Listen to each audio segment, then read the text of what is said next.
मरहले शौक के दुश्वार हुआ करते हैं, साए भी राह की दीवार हुआ करते हैं। वो जो सच बोलते रहने की कसम खाते हैं,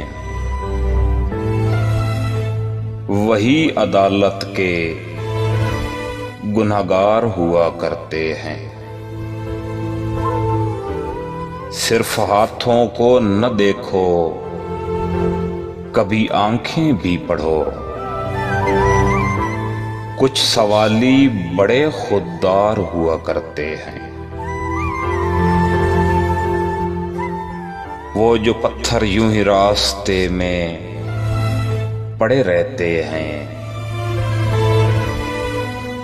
उनके सीने में भी शाहकार हुआ करते हैं। सुबह की पहली किरण जिनको रुला देती है, वो सितारों के अज़ादार हुआ करते हैं। जिनकी आंखों में सदा प्यास के सहरा चमकें, दर हकीकत वही फनकार हुआ करते हैं। शर्म आती है कि दुश्मन किसे समझें मोहसिन, दुश्मनी के भी तो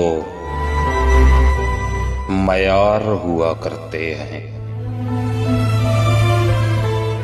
वो जो सच बोलते रहने की कसम खाते हैं, वही अदालत के गुनहगार हुआ करते हैं।